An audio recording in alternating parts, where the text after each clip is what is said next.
السلام علیکم دوستوں، امید ہے آپ سب لوگ خیریت سے ہوں گے۔ گزشتہ کئی دنوں سے ایک خبر سوشل میڈیا پر بلکہ پورے ملک میں بہت زیادہ زیر بحث ہے، اور وہ خبر یہ ہے کہ سابق وزیر اعظم عمران خان صاحب کی دائیں آنکھ کی بینائی مکمل طور پر ختم ہو چکی ہے۔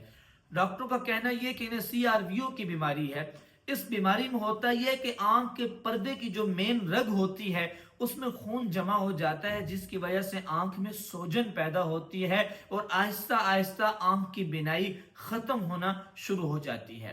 اکتوبر 2025 تک دونوں آنکھیں نارمل تھی۔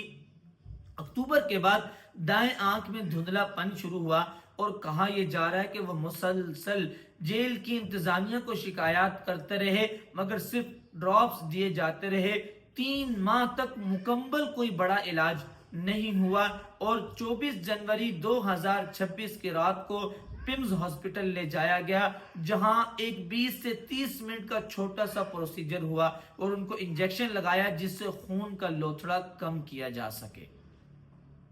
حکومت کی طرف سے وزیر اطلاعات عطا اللہ تارڑ صاحب کا کہنا یہ ہے کہ کوئی بڑا مسئلہ نہیں تھا اور اب حالت کافی مستحکم ہے، جبکہ PTI کا کہنا یہ ہے کہ علاج کے اندر تاخیر کی گئی، جس کی وجہ سے نقصان بڑھتا جا رہا ہے۔ اس کے بعد 12-13 فروری کو سپریم کورٹ کے اندر PTI کے وکیل سلمان صفدر صاحب نے 7 صفحات پر مشتمل ایک رپورٹ جمع کروائی، جن میں انہوں نے 2 گھنٹے کی ملاقات کا ذکر کیا، اور اس میں انہوں نے لکھا ہے کہ 85% بینائی ختم ہو چکی ہے، اور عمران خان صاحب کی اب دائیں آنکھ کی بینائی صرف 15% باقی ہے۔ اور یہ بھی کہا گیا کہ اب بھی علاج کے اندر بہت زیادہ کمی برتی گئی، جس کی وجہ سے نقصان بڑھنے کا خدشہ ہے۔ اس پر سپریم کورٹ آف پاکستان نے حکم جاری کیا کہ ایک میڈیکل بورڈ بنایا جائے اور مکمل دوبارہ معائنہ کیا جائے، اور ذاتی ڈاکٹر سے ملنے کی اجازت دی جائے اور بیٹوں پر کال پر بات کروائی جائے۔ 15 فروری 2026 بروز اتوار کو 5 ڈاکٹروں کی ٹیم نے اڈیالہ جیل جا کر 1 گھنٹے کا معائنہ کیا اور خون کے ٹیسٹ بھی لیے گئے، اور حکومت کا کہنا یہ ہے کہ اب حالت بہت بہتر ہے، مسئلہ کوئی زیادہ نہیں تھا، جبکہ PTI کا کہنا یہ ہے کہ ہمیں اس علاج پر دلی اطمینان نہیں ہے، اس لیے کہ ذاتی اور فیملی ڈاکٹر کو اس علاج میں شامل نہیں کیا گیا۔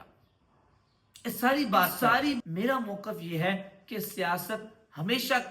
کرنی چاہیے، لیکن سیاست بیماری پر نہیں ہونی چاہیے، سیاست انسانیت پر نہیں ہونی چاہیے، اور یہی موقف ہمارا عمران خان کی حکومت کے اندر تھا، جب دیگر سیاسی جماعتوں کے رہنماؤں کو جیل میں ڈالا گیا اور صعوبتوں سے گزارا گیا، اس وقت بھی ہمارا یہی موقف تھا، اور آج بھی ہم یہی موقف اختیار کیے ہوئے ہیں کہ سیاست انسانیت پر نہیں ہونی چاہیے، سیاست بیماری پر نہیں ہونی چاہیے۔ اگر واقعتاً جیل کے اندر عمران خان کی بیماری پر حکومت کی طرف سے غفلت برتی گئی ہے اور غلطی ہوئی ہے تو صاف اور شفاف تحقیقات ہونی چاہیے، اور اگر ان کو علاج مکمل طور پر فراہم کیا جاتا رہا ہے، اس کو ایویڈنس اور ثبوتوں کے سامنے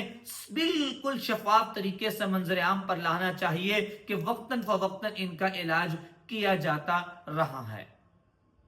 اسلام ہمیں یہی سکھاتا ہے۔ آپ علیہ الصلوۃ والسلام کی زندگی اگر ہم دیکھیں تو آپ علیہ الصلوۃ والسلام نے سخت سے سخت دشمن قیدیوں کے ساتھ بھی اچھا برتاؤ کیا ہے،